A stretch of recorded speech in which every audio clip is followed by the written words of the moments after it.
Good evening and welcome to the Watchmen's Report. I'm Cody Higley, and tonight we're joined by our regular co host, Jason Foreman. Robert Landon will not be joining us tonight. He's burning the midnight oil at work, so he is predisposed for this evening. But we have a very special guest on the Watchmen's Report tonight, Mr. Ron Prater, who is the incumbent Republican councilman representing Marion's 6th Ward, and he is actually up for re-election this November. So next week, we will have that election there in the 6th Ward, and Ron Prater will be on the ballot. So, Ron, thank you so much for joining the Watchman's Report tonight. It's good to be here. It's good to Yeah, be here. we're very pleased to have you. We would love to share your story with the audience, kind of let people who may not know you learn a little bit more about you, who you are as a person, your early history, how you got into politics, and then we'll talk a little bit, get your thoughts and opinions on some of the pressing issues facing Marion today. So, Ron, as I understand it, you were born and raised in Marion, and Yes, you're celebrating a birthday coming up here, November right? 3rd. Yep. It's coming November up. 3rd. Yep. A lot of election days are end up on my birthday. Yeah. Pr- Well, hopefully pr- you'll get a good birthday present Yeah. on Tuesday. Uh, Yes. so you're born in Marion, and what I believe you said that you're going to be 68. Is that right? Yeah. 68 on Monday. 68. So you've lived in Marion your whole life, right? Yes. Okay. So where did you grow up? What part of the I city? My parents were living in an upstairs apartment in Windsor when I was born, but in the late 50s, the addition of Fair Park was created, and my parents had the opportunity for $8,000. And since my dad was in Army Reserve, uh, they got a starter home for $8,000, and they built a life together, and eventually ended up in the 6th Ward in multiple houses. My dad worked at B.F. Goodrich. My mom basically was a stay-at-home mom. My dad worked multiple jobs. He was a reservist. He was National Guard. He got out just before the Vietnam War. They graduated in 53, the last class to ever go to the old building on Church Street. And they built a life together. They were married all the time until my dad passed in 1998. My mom died a couple of years ago at the almost 90. But I grew up in a common house. I had three brothers, older brother Larry, who passed away, and there's me, and then my younger brother Richard, who's a minister and an insurance agent, and my younger brother Christopher Lee. He graduated River Valley because he grew up in the 6th Ward.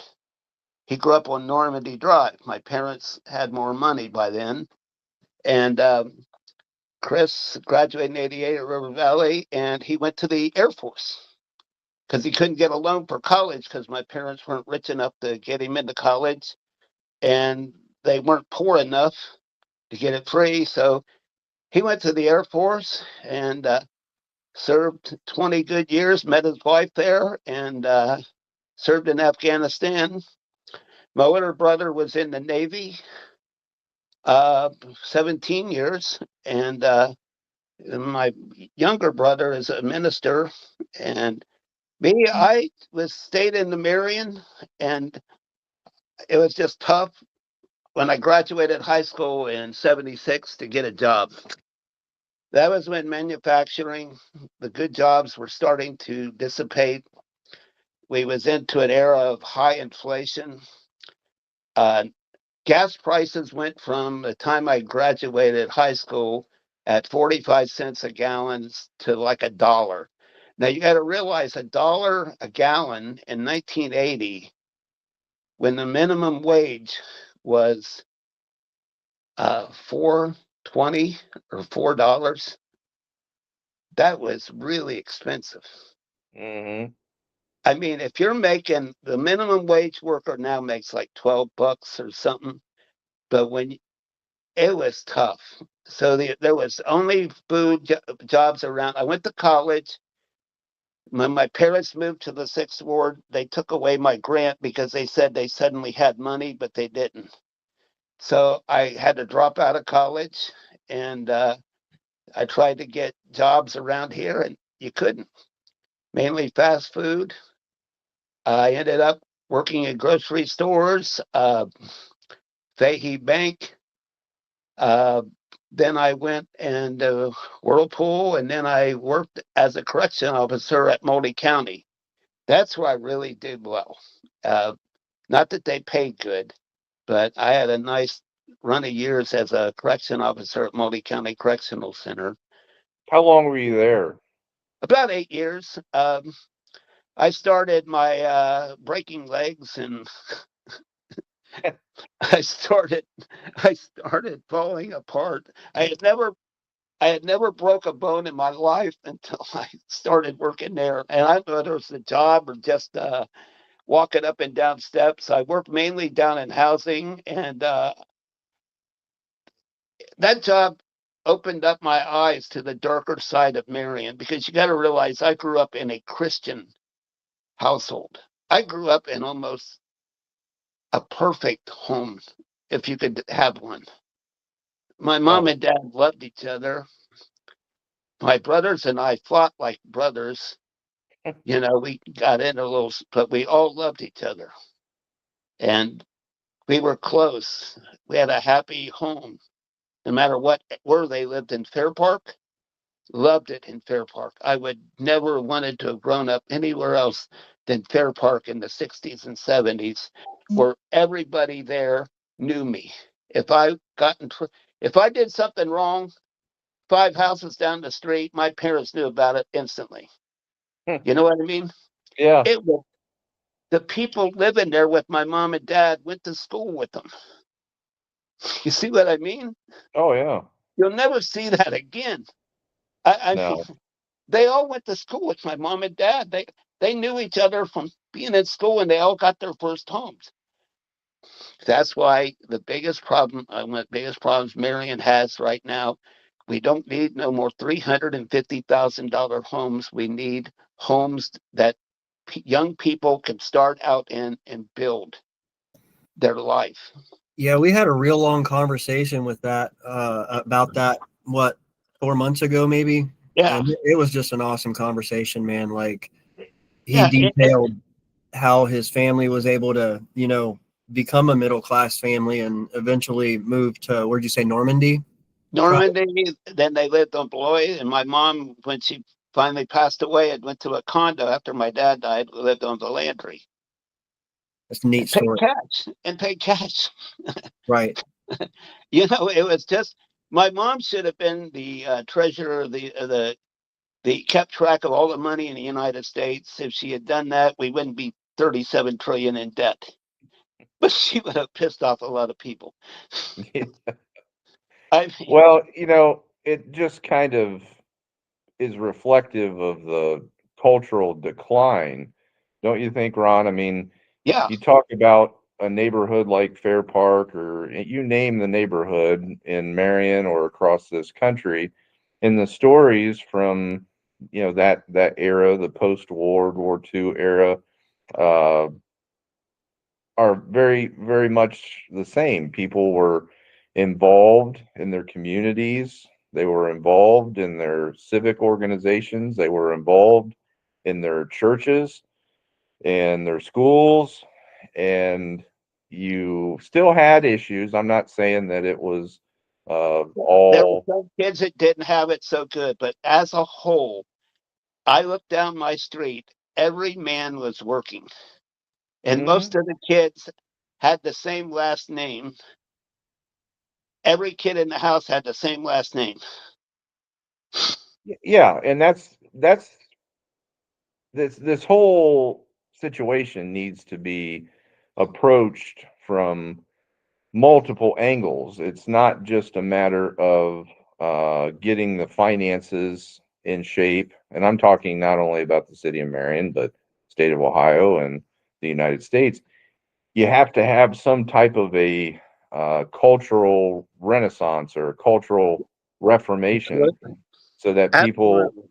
yeah, so they relearn a sense of engagement, of uh, morality. You know, it has to happen. And unfortunately, the cultural war in this country that's been waging in earnest since the '60s, there haven't been very many victories on the conservative side.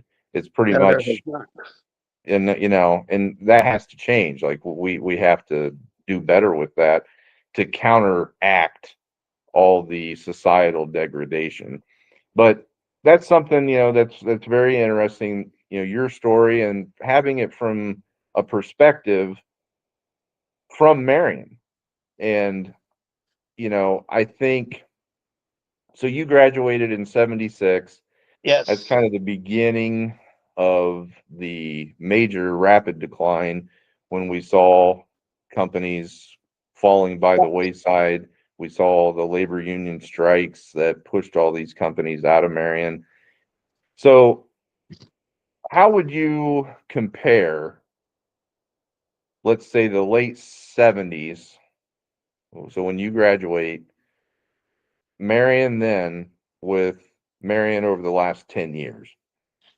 I would say it was far worse then, because literally you had to scrape to get a job at McDonald's. I'm not kidding you. I mean, I, I, there was so many people wanting even the lowest form of job that you would think about. And there is no low form of job. Working some of those minimum wage jobs in the past that I did taught me that even though you're not getting paid a lot, you still try to do your best. You know what I mean? You have self Well, respect and pride. yeah, But and that's I, what that's it. I delivered a lot of pizza in my life. I've made a lot of pizzas. You worked at I mean, Pizza Brothers, right? yeah, I worked at Pizza Brothers. One of the smartest people I ever worked with in my life was the owner, Trent Green. Oh yeah, Trent Green. We had Yeah. some brilliant conversations there. You know, and I was always interested in politics from the time I was little. It started when the Kennedy assassination. Uh, I started watching the news when I was little. People thought it odd. I would flip off cartoons and watch the news with my parents. And I watched political conventions when I was 10. And I learned who all the presidents were. I knew every president in order, their party, by the time I was 10 or 11 years old. I, So it's I, want, been in your blood. I wanted to know the history of the United States. I love history. If I would have been a teacher, I would have taught American history. I love American history. I love going back and studying it. What presidents did this? You know, it's all this talk about tariffs. Tariffs was an issue all through the 1800s. You know, should we have a high tariff, a low tariff? Should we? And it varied between the parties and the presidents, from whoever it was. But our country used to make most of its money off of tariffs. Yeah, That's how. you didn't have an income tax until 1913. No, no. So So our country basically, before we had large government, there wasn't a need right. until government expanded. Now, there was some compassionate things done in the progressive era of the early, but then there was some bad things done. Uh, you know, it's sort of like There was there's always, a lot of bad stuff that was done. Just the rapid growth, the yeah, you know exponential growth of government during the uh, last century, and you know you look at what I try to point out is drive across Ohio. And when were most of the buildings built? When were most of the houses built? And it's not just Marion. You go to Kenton, you go to Bucyrus, you go to Galion, you go to Mansfield, all across the fruited plain, or formerly fruited plain. Yeah. Most of them were built around the turn of the century. They were built prior to the age of big government, prior to the Yeah. federal income tax being implemented, and the sales tax being implemented, and the state income tax being implemented, and Social Security and everything else. People had, they were able to retain their wealth, and they were able to invest it themselves, not have it confiscated by government and redistributed by government Yeah. inefficiently. Yeah. And Social Security was not meant as a retirement plan. It was a death benefit. It was a widow's pension. Hmm.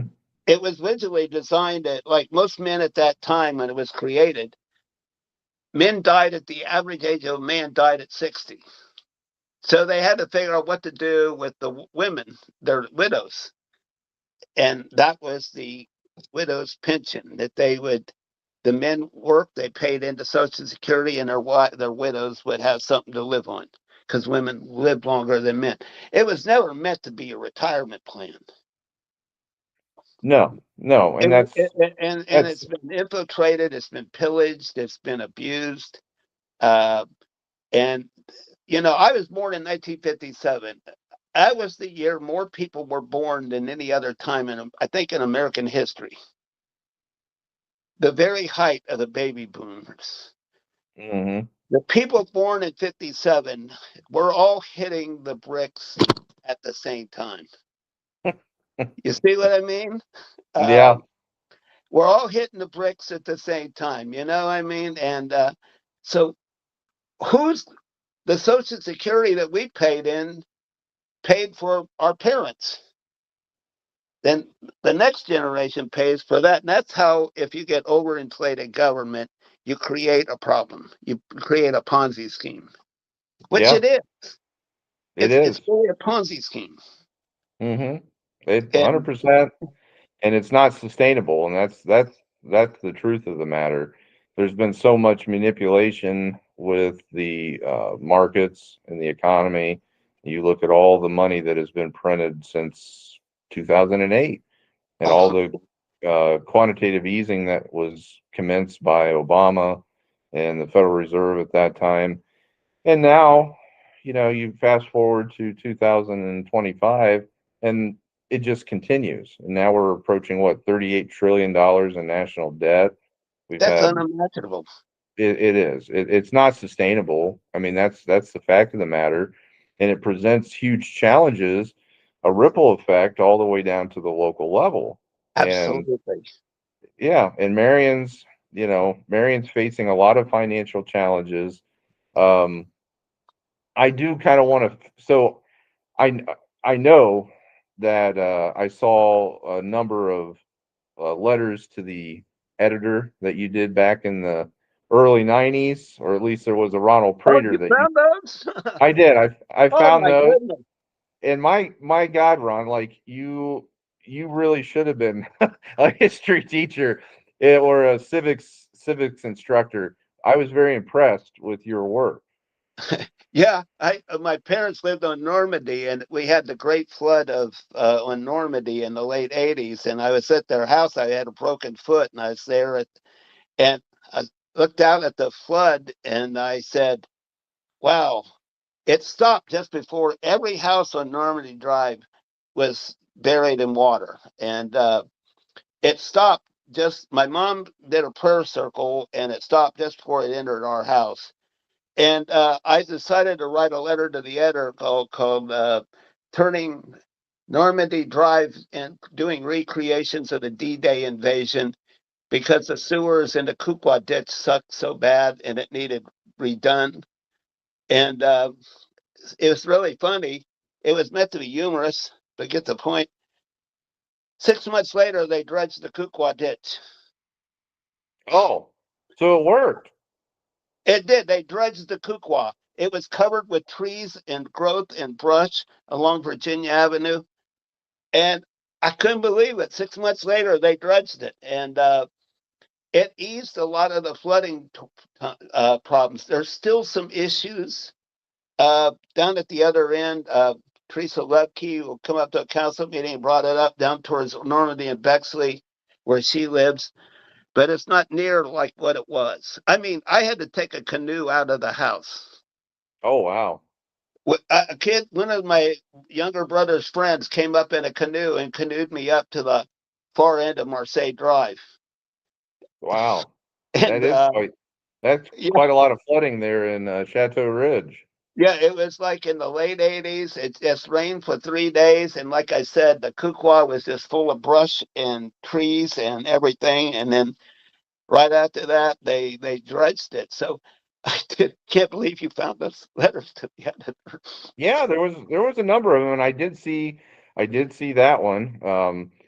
But so was that kind of? I know you said that you were always, even as a young child, you were always interested in politics, current events, and history. Were Yes. you always involved with the Republican Party, or what? How did that happen? Well, I voted for Ford in my first vote. I went over to Fair Park School and I voted for Ford. I didn't like Carter. I just knew something was wrong with Carter. I mean, he seemed like a nice guy, but I mean, I, if I could have, I'd have wanted to vote for Reagan. So by the time it became 1980, I'm so fed up and disgusted, I don't even vote. And one of my coworkers at a pizza place said, you can't complain if you don't vote. And he was right. And I was so fed up with everything. And then I heard Ronald Reagan's inauguration speech after he was elected president. And then I registered as a Republican. So was Reagan? So you voted for Ford, Yeah, and then I and didn't then vote in Reagan was the next election. but in '84 I voted for Reagan gladly, and even though the progress did not help me right away, I could see the nation changing. It went from you got to understand there was a negativity after the Vietnam War because we basically lost it. There was not much patriotism, not like there should be. And when Reagan became president, survived the assassination, I mean, walked into the hospital with a bullet near his heart. And I mean, like, it's like, it, you've seen a change in the country. You've seen a positive nature. And then what he did in the 80s led to prosperity in the 90s. The 1990s was a very good time, money wise and stuff, for people in America. We started, I think we developed Kellogg Parkway. Uh, Marion was on. We had a good mayor, Jack Kellogg. You know, Marion was moving. And then 2000s hit. And, I used to believe that inflation was something that came about naturally. Then I find out later on that inflation and high valued prices are created by the government. It's Oh yeah, there's I mean they have complete control over our fiscal and monetary policy between the federal government and their issuance of debt in order to fund spending. So they'll issue treasury bonds, IOUs, in yeah, order to fund their spending, and then the Federal Reserve prints the notes. And then yeah, over the since '08, the Federal Reserve's not only printing the currency, uh, because if you look at your dollar bill, it'll say Federal Reserve note. Well, the yeah, Federal Reserve is not a government entity. no, it is a private network of bankers. yes. So it really is kind of a scheme of Well, we were deceived so much about like what caused the depression. It was really the Federal Reserve. I love Thomas Sowell. I remember reading editorials because when I was writing a lot of them, I'd read editorials out of this guy Thomas Sowell, and I thought, man, this guy's smart. And He is. even He's now, great. Check out Thomas Sowell's work, and then if you're interested in these economic discussions, or folks, I listen to a lot of him interviews on YouTube, yeah, and and I mean, this guy is one of the most brilliant men in American history. I mean, that's my opinion of him. And I kind of, it's, you know, as the 2000s come along, I'm still not paying that much attention to Marion. And I don't know why. I've always paid attention nationally. And, you know, but suddenly I just started thinking more. It wasn't really until 2020 that I I started looking at city councils. I always voted for my people. I lived in the sixth ward for 20 some years myself as an adult, and I always voted for the Republican in the sixth ward. And Dale Osborne a lot, who later became my boss at Multnomah County. But, when 2020 came and they had the pandemic and city councils were doing strange things in large cities like Columbus, Portland, um, they were not enforcing laws. They weren't supporting the police. They were letting cities burn. They weren't punishing people that were breaking into buildings and shooting at cops and everything. And that's when I started talking to like Brett Cornelius, and we said, "Man, there's something." I didn't really realize that city councils could have that much. And he brought it up to me to run back then, but I said, "I'm nobody." I said, "I'm just I work for the city schools now, transportation department. I've been there 10 years. Part of the time I was a merchandiser at Nestle. And it was during that time, during the pandemic, that I was working as a merchandiser full time. And, but I just, on the radio every day, there were more and more freedoms being taken away by our federal government, our state government, and our local governments, restricting people's movements, where it totally went contrary to what you do during a pandemic. You don't quarantine the healthy, you quarantine the sick. When they shut down, they were shutting down churches in some cities and then opening up strip clubs. And I said, I mean, come on, man. My brother became a televangelist because of Facebook. I, I know. I said, bro. I mean, I'm watching you preach on TV now through Facebook. I didn't know you'd become a televangelist. but so I it got was to it was a it was a crazy time, Ron. And I it actually was. there's a Marion podcaster, a left wing Democrat podcaster in Marion, and I think it was last week he was talking with somebody on his podcast, and they Amy were, Acton, huh? Oh that well, yeah, Amy Acton was on that very same left wing podcast, Ron. yeah. But they were talking after the interview with Amy Acton and saying that oh the the COVID era wasn't that bad. It wasn't that restrictive. Like life went on pretty normally and all this stuff. I'm thinking I wanted to scream.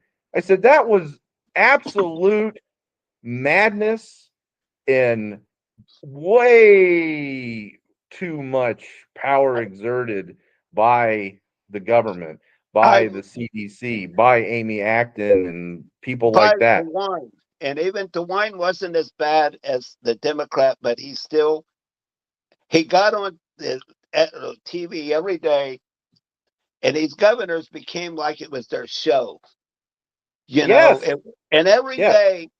every day, I thought, how can they do this? I mean, when they first closed down everything for 2 weeks, I went on a rant with my brothers. I said, "This isn't how you work a pandemic. You don't shut down the." And then within 1 week, I heard commercials. Get ready for the new normal. Hmm. Get ready for the new normal. Remember that? I do. Remember the tape lines in stores where you got to stand 6 feet from another? Yeah. And also, another thing that really pissed me off, I'm in the store without a mask because my job, they didn't tell me I had to wear a mask yet. And I accidentally just hacked. And a guy who normally, he said, if you get near me, I'm going to punch you out right here. And I was working for Nestle or at the time. And the dude threatened to punch me because I hacked.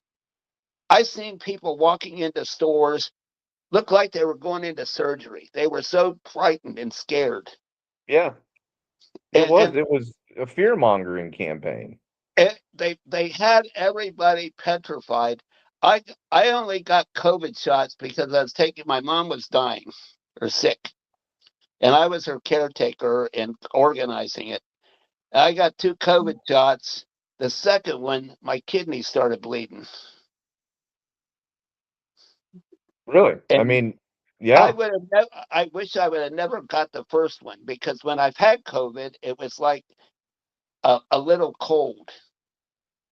Now, my brother, though, on the other hand, had COVID that was bad, and he could have died, but he refused the treatments that they were giving people at a hospital. If he had been intubated and given remdesivir, he probably wouldn't be here. Exactly. And that's the thing. Like, they called people conspiracy theorists, just like that's their go-to when the left or these globalist people, that want to try to manipulate you. They just call you a conspiracy theorist. But there were the studies, there were the whistleblowers throughout that entire time, and it was just common sense. I mean, I remember going to the restaurant and I walk in and I didn't have a mask, and they said, "Oh, you have to have a mask." So I said, "Well, I don't have one.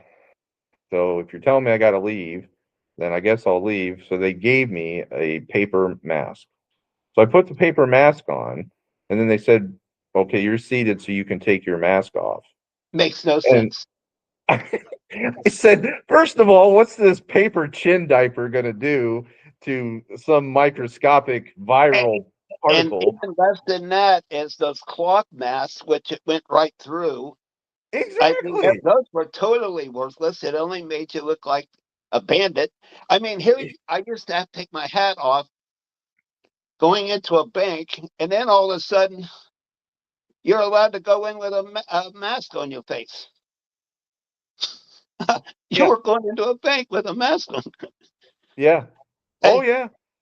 I was watching Gunsmoke, and Doc Adams and Marshall Dillon knew how to handle an outbreak in a town.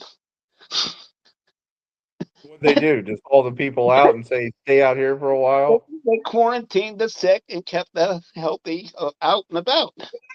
I mean, it was. even even a TV show knew how Yeah. to run a pandemic when it broke loose. It was something like uh, with some dead animals or whatever, and a character on a TV show that was made in the '60s knew what to do better than these so-called experts.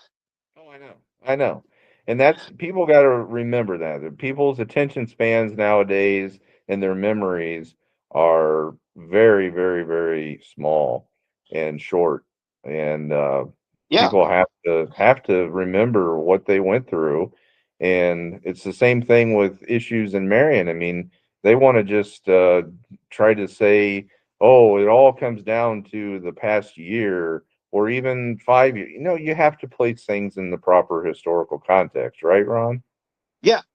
You know, as far as like when I ran for city council, and I've had this transformation where I'm thinking more locally than on a national scale. When I realized that city councils do have a great deal of influence on how you vote, on what you allow to be passed and what you hold back. We've had a couple things this year where we were going to close down Franklin, make it a one-way street, Well, the people came up to the meetings. They said, we don't want to change it. We've lived on this street for 40 years. We kept it two ways. The road out there by Kenton Avenue, Hopley or whatever, they would, Oil. and we listened to the people and didn't do it. And as far as like when I ran, and I kept thinking about economic issues, what can we do? What can we do to make Marion a better place? So I get in there and I hear about Can't Do and the dissatisfaction with it. I didn't know. I didn't know the guy running it. I'd heard about Can't Do, but some very influential people, Lois Fisher, who I really have a lot of admiration for, was talking to me about the issues with Can Do and how it just and it was like, and I use the analogy, they just can't get the ball over the goal line.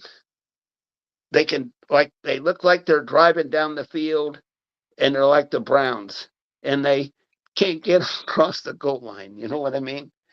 You Yeah. know, and so As a lifelong Browns fan, I know exactly what you mean, Ron. yeah, they can't score. They're they can't they put up a good talk and I wanted to take time before I made a judgment on it.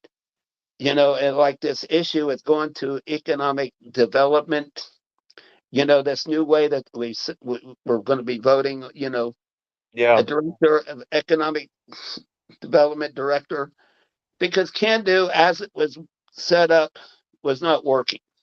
Now, it took me over a year to come to that.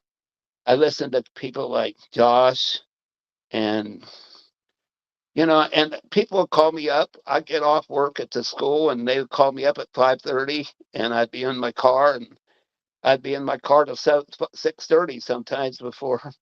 But they would call up and tell me about their feelings about how the economic situation and our economic development, how it can be changed, how it can be made better, and how properties that they allowed on Kellogg Parkway to become solar farms, which are doesn't do anything. That's prime industrial land.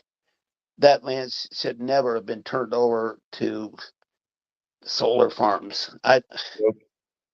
You Nope. know, you That's all know, the Biden's Green New Deal. That's all that was, is to yeah, print and more money, give it to these companies under this government slush fund, and go out and buy what you can and throw up as many of these things without any when concern for whether or not they actually generate any energy.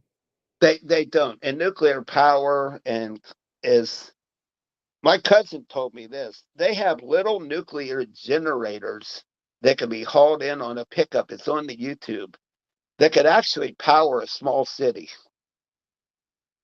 You could actually, it's really there. That see, when you turn the free market loose instead of government, when the free market is turned loose, these innovative houses that Elon Musk is coming up with now that are costing like $40,000, and you could build this home. It could be put up in a day.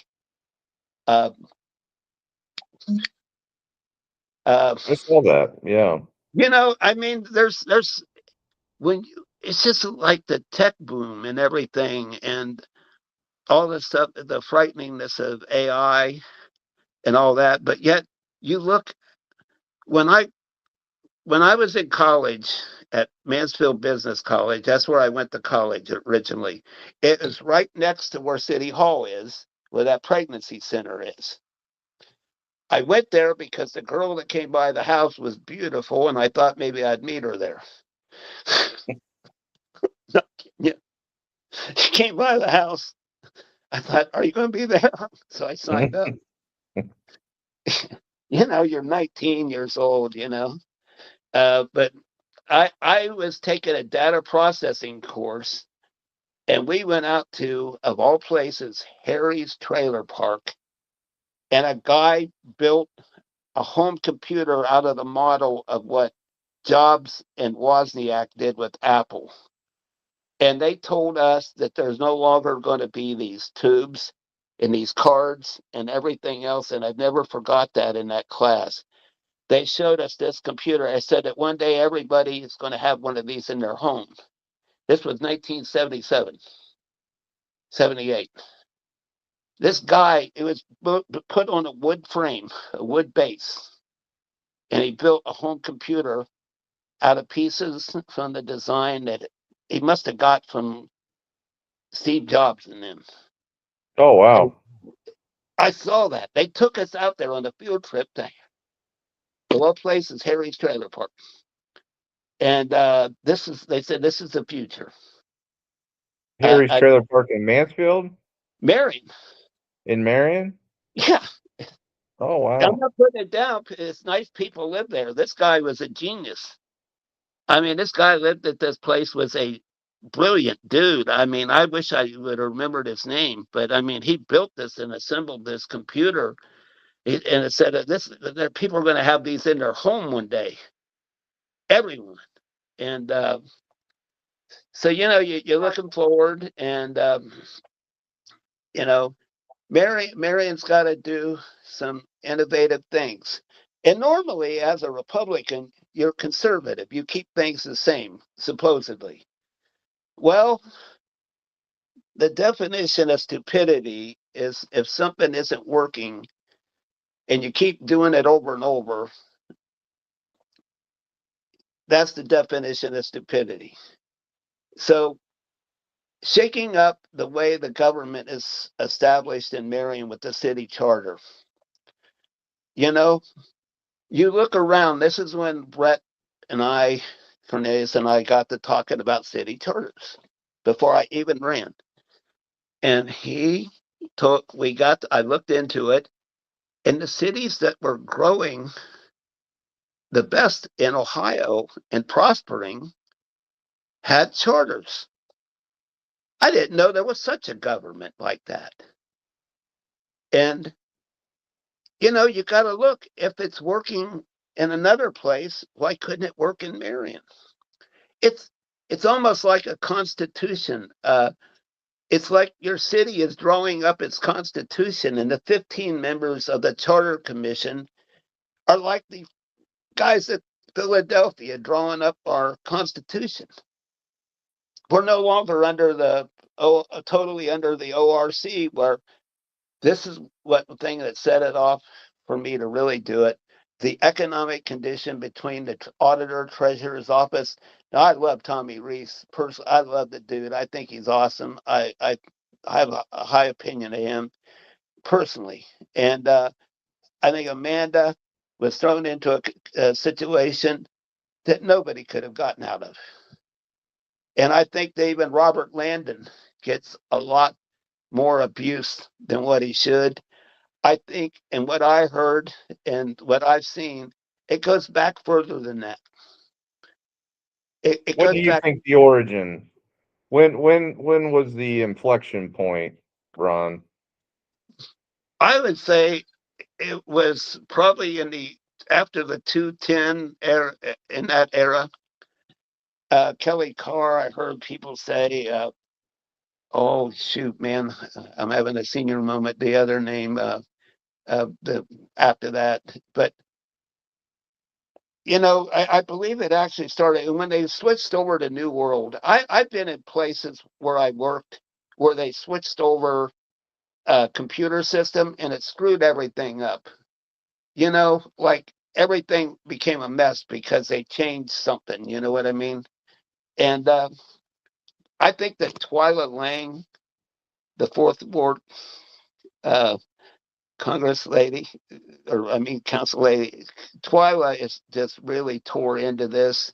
Sometimes she gets a little emotional, but she has done an awesome job trying to get to the heart of the matter. When the mayor hired on what's her name? Right. What's that?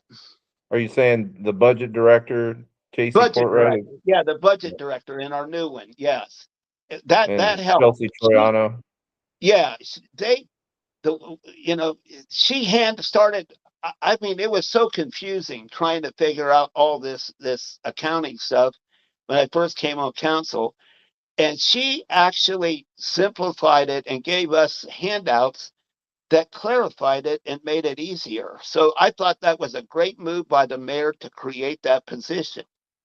And I'm not like in favor of gigantic government, but I mean that position has really helped out a lot, and it's still a long ways to go. But we need to go to a charter, because I do believe the director of finance position needs to be created. And you're not going to get, for $60,000 a year, whatever the auditor makes or whatever a treasurer makes, you're not going to get the most qualified person that can clean up the mess and set us on a path of accuracy and accountability and clarity. So I got a couple questions for you, Ron, Yeah. about just your opinion on this. And again, it's just at this point, it's just your opinion. Mainly as a citizen, also as a councilman. But do you think that the city's books can be reconciled? So we talked about the issues with the New World system, in your opinion, which happens to be my opinion, which happens to be the opinion of Mr. Foreman over there, that the problems with the system go back quite a while. Yeah. Do you think that it's something that is able to be reconciled, is able to be balanced, is able to be fixed? You're going to need a very highly qualified person. And, and if you say, well, you got to pay them money, that forensic audit, Jason has done some great work about a forensic audit. It's a team effort, man. There's a lot of people involved in this. People don't I understand. know that, but Thank you. Getting it going, I think a forensic audit would be needed. We need to get to the heart of the matter. I don't think anything is impossible to fix. Well, Why do you think You gotta know the Veritas problems, was right? You not gotta know its target. successful? go ahead. Why do you think Veritas, who had been working as a third-party contractor to try to fix the books for the city for a period of what, over 2 years, why were they not successful in your opinion, Ron? I don't know exactly. I wish I had that answer. I mean, it could be communication between our offices here and them on what needs to be done. Um, you You're know, talking about Miranda McGinnis's auditor's office, right? yeah, it's communication, the lack of communication, and I just think that the whole office, the whole financial thing in Marion, and this is why through a charter city we could do this, and I hope that if it's passed and the people elected can come up with some solutions to make it better, and you can hire this person. There's somebody out there that can come in here and clean this up. We might have to pay I have a question, another question, Ron. Just so you think that that it can be fixed. So mainly the hiccup with the resolution is within Miranda McGinnis in the auditor's office. Yeah, I don't know who Brandon McGinnis is offhand. I mean, I don't know him personally, but there is something that is not in there, and I believe that Miranda is trying. I mean, I don't. I believe Robert Landon.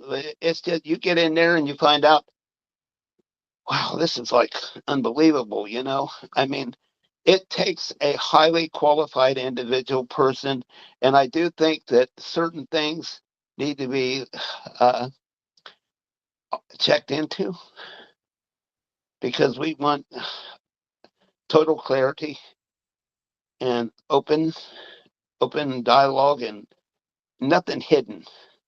We've had Yeah. we in our federal state government, we've too many things have been hidden, too many behind the scenes, you know. um, People are elected to serve the people. uh, that's why we live in a representative republic. We don't live in a pure democracy. We have aspects of democracy, but we live in a uh, free market representative republic. I was elected 2 years ago to represent the sixth ward. And I think, compared to my opponent who just lived in it, I understand the people of the sixth ward very well. I've lived in around here. I know the people. They're my Yeah, I neighbors. want to, I want to, I want to talk about the sixth ward, your time as councilman, and then also the current election here, which will be coming to a conclusion next week. I do want to ask one more kind of question though about the financial situation, what the Yeah. revelations were here at the most recent um meeting of council, and the announcement by the mayor of a request for a fiscal analysis, fiscal distress. What are your thoughts on that? Do you have any insight into the severity, the likely severity of that situation? I, And do you think that it will impact the policy goals of the administration moving you know, forward? We I, talk about the charter, and I'm somebody, Ron, that's been quite outspoken as far as my opinion that a charter is absolutely necessary for Marion. It's absolutely going to be something at some point that it's the city's going to have to pursue just because of the reality on the ground. Now, whether or not that means that it's this particular election cycle, this group of charter commission candidates that are going to be able to get the job done, I think that it remains to be seen. But with that announcement coming on Monday and the admission that we have a lot of these line items, these ledger accounts that are in the red, that we have no clue really the severity of the financial situation. I'm just wondering, like, if it gets passed, the Ohio Constitution says that the municipality has to do XYZ. They will have to pay for that postage. They will have to draft the charter. And we're looking at 60, 80,000. Where does it, are you concerned that we may not know where that money is going to come from? I I think don't know that the answer to that. I don't know either. You know, I think that when the mayor was came aboard, I was really excited to come about the mayor because we wanted to change the attitude of our city and it's love your city. And I think we're trying to do that. But like I said, this problem, when you stepped in and when all of us stepped in back 2 years ago uh, with this financial mess, and I know before I was elected, I went to a lot of the council meetings and they were talking about it then. And I guess they were talking about it 4 years before that. And it just seems like nothing gets resolved. And I don't know if the charter will pass this time. Um, there's people that there's only 20 people to choose from, and a lot of people don't like everybody on there, and they feel like that, you know, they got their opinions. I'm actually going to vote for some people that you wouldn't think I would, because I You want want all to you want opinions. to drop some names, Ron? I'm going So to vote for her. I will admit, because Teresa Lubke is very smart and she come up with some good points about the. I'm voting for her. Teresa, you can't argue with that. She's been very outspoken. She's been Yeah, very professional with her commentary. very much. I don't think you may disagree with her politically at a certain level or at a macro level, a national level, but that doesn't detract. I don't think. I want all. I think that to load it up with just people that might have your opinion about everything is wrong. Because somebody, Terry Klein, is very outspoken. I've had some brilliant awesome conversations with Terry Klein over the phone. And He's a character. He really is, and he's obviously an intelligent man, yes, and he's been somebody you talk about going back and marrying. I mean, he was an activist in the '70s in yeah, Marion. he graduated school with my brother Larry. He went to school with Larry, and and I mean, sometimes he's had some brilliant ideas on like economic, and he's the one that talked to me about Can Do and how the former director needed to be removed. And you know what? After the first year, I just let it go because I wanted to give the guy a chance because I didn't know. But boy, it came time. We needed to change it, and restructuring our government if it does get done, if it's passed and they get the 15 people on there and they restructure the government, that might give us some hope to change things. But in the current system, the way it is, it's going to be more difficult. I agree with you. That's why I say it's an inevitability as far as the need goes. It's Yeah, just it is inevitability. And I mean, you just look around you and the cities like Delaware and Newark and that are charter Mansfield that are charters. Mansfield used to be smaller than Marion. My dad told me this years ago when Marion had a chance to bring GM plant that went to Ontario here. They pushed it away. And Mansfield at one time was smaller than Marion. Delaware has caught up with Marion almost. yeah, Delaware So was actually quite. 15, 20,000 at Hmm. one point. And the building of senior housing in Delaware is like I had to take a detour. The last 3 years, I'd been driving to Columbus twice a day, taking kids to schools for the deaf from Marion City schools. I was driving 1,000 miles a week, and I went there. I had to do a detour because of construction, and I had to went around. I could not believe the amount of senior housing that's been built in Delaware. Oh, I, it's crazy. I I try to mean, avoid now. I try to avoid going any further south than the city of Delaware just yeah. because of the traffic and the amount of sprawl. It's just insanity.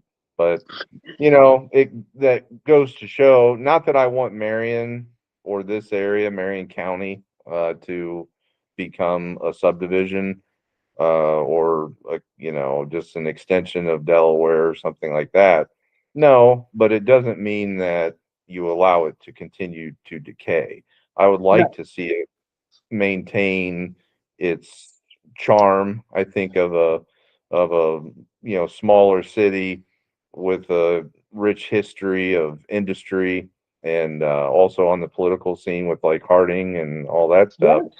Yes. It'd be nice to fix it up though. Have some new businesses come in that aren't vape shops and gambling parlors and Well, whatever else. They're downtown has had a revitalization. I mean, over yeah, the last 50, 20 years. I mean, at one point it was almost virtually vacant. And yeah, and I for would some, say yeah. and I, a person I worked with at the city schools, she just moved to Marion and lives up downtown in one of those apartments that have been renovated above some of the businesses. And I got, man. But she told me, she says, this is a nice town. You got a nice transportation department. They come and pick me up. And she didn't never live here before. And she said, it's nice. See, we live in Marion our whole life.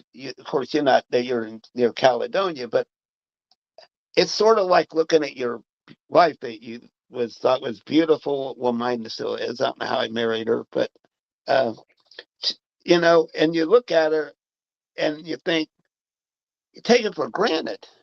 But if you came from another town, you drove up Delaware Avenue, took a drive by the Harding Memorial, and even just went down Mount Vernon Avenue and I'm sure there's rundown housing. There's blighted housing. The biggest frustration I have, I will tell you, I'm getting kind of tired, as a city councilman, is trying to help people that call about decayed houses next to them. Um, it's frustrating.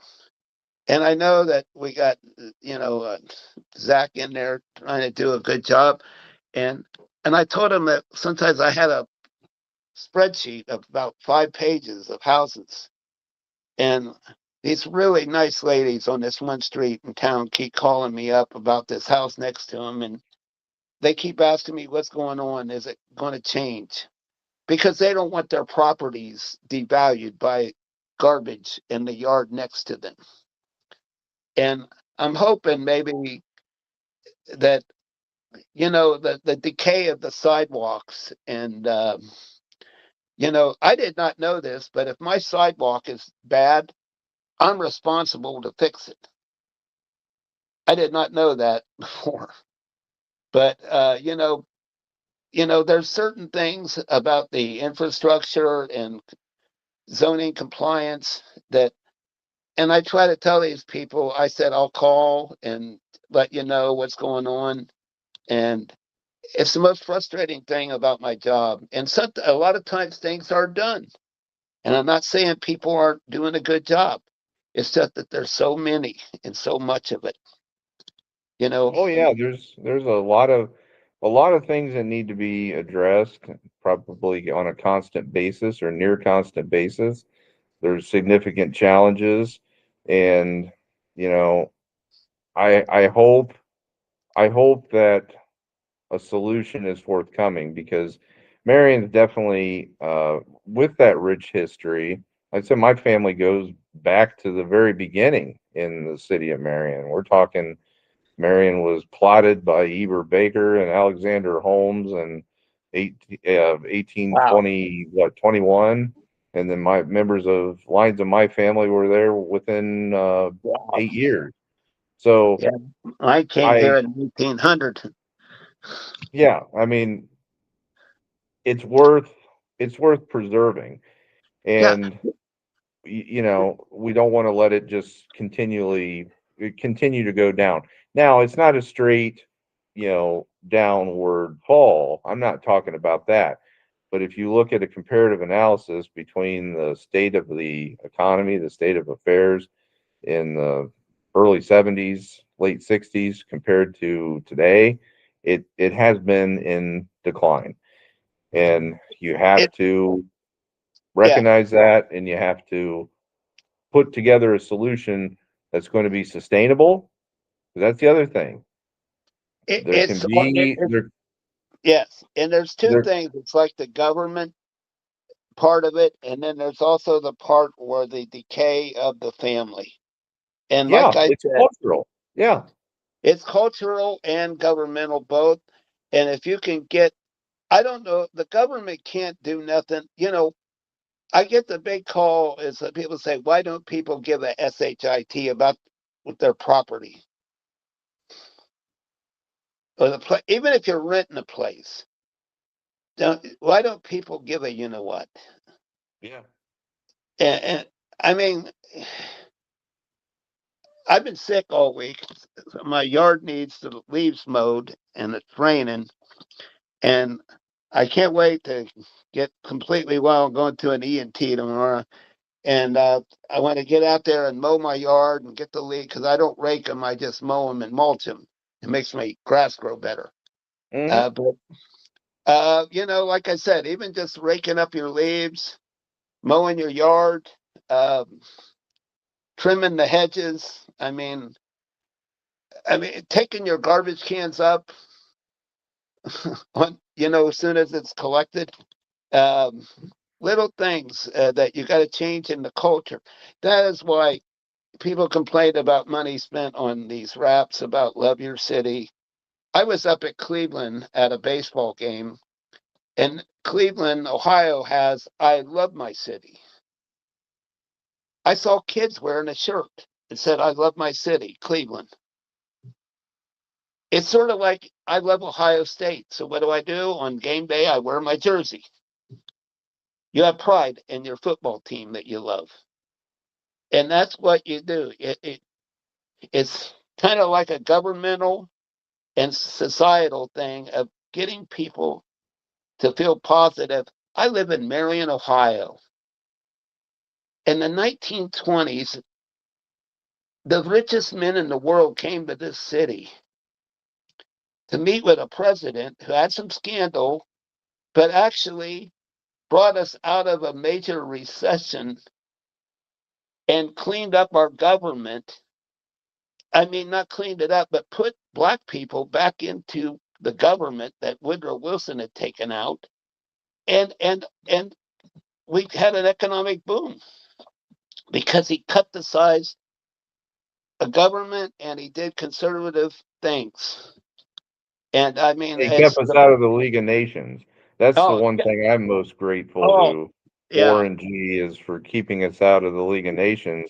Too bad yeah. that we ended up getting involved with the UN, Well, a you're couple preaching decades to the later. choir there. That UN is the biggest waste of money and the biggest waste of time ever created. We have not won a war or completed a victory in a war since we've been in the United Nations. It almost rendered our country impotent. Um, and right now, it's like my opinion is if America is strong and is leading the way, it's going to help every nation in the world. And you don't need a United Nations. I agree. I agree. Well, Ron, I know we've been going on here a little ways, and then you're still suffering from the lingering Yeah, sinus infection. Um, yeah. Tell the folks. So again, you are running for re-election. You are the incumbent. You're the Republican candidate representing the Sixth Ward of Council. So if you want to give a pitch to the voters on why they should come to the polls and cast their vote for you, then now's the time to say it. All right. I'm Ron Prater. I last 2 years I had the privilege of serving the Sixth Ward and City Council. I do feel that there is some progress being made. I do believe that I'm proud of my voting record. I heard some comment from my opponent that, well, at least he goes up and he votes. I vote, and I'm proud of the way I voted on council.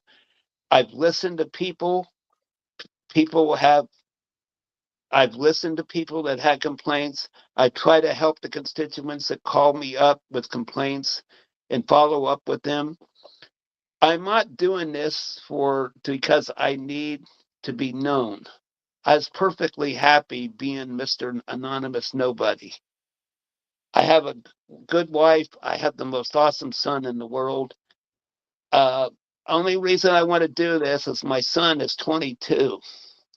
He's finishing his senior year at Ohio State, and all of our best young people end up leaving Marion, Ohio. And I would like to see a day and work towards it, especially two more in the next 2 years, build towards that to where we can keep our best young people in Marion, Ohio, where they can build a life, raise a family, and see prosperity come to this city and see the financial cleaned up and taken care of. And I just want to be there and serve, not for myself, but for the city of Marion, because I'm not looking to be known. I was perfectly happy being not known. But I want to do this for the city I've lived in my whole life. I'm towards the end of my life, and I want to serve the city I've grown up in and was born in. That's it. Thank you, sir. And Jason, do you have any closing comments? I mean, as you know, we have a pretty large network of citizens that we reach out to, and I know that there's some backlash going on with various comments that are being made, but overall, anybody that we've talked to from your ward or otherwise that has approached you has been largely positive. So I know you're kind of quiet in council meetings, but I see that you make assessments and you're actually listening. So there is that, and I want to thank you for your service. Thank you. And thank you. It was nice talking to you guys. God bless you both. Thank you. Ron Right. Prater, again, incumbent candidate for the 6th Ward, Marion City Council. So check him out. Ron, do you have a candidate page on Facebook or anything that people can Not a reference? real good one. Just go to my it's just go to my Facebook page. Just You Ron know, Prater? Yeah, yeah. okay. Ron Yeah, Prater's got a picture of my mom and dad there in the background, standing in the back of their house in Fair Park. So just go there. I do have Ron Prater for 6th Ward City Council, and it's got a photograph of me with glasses. That there, you can go there also. all right. I Well, had thank that you. when I ran the first time. Excellent. Well, check it All out, right. folks. And again, thank you, Mr. Prater, for joining the Watchman's Report. So Yes. for Jason Foreman, I'm Cody Higley. And remember, a watchman is always vigilant. Have a good It'd night. be awesome. Thank you. Good night.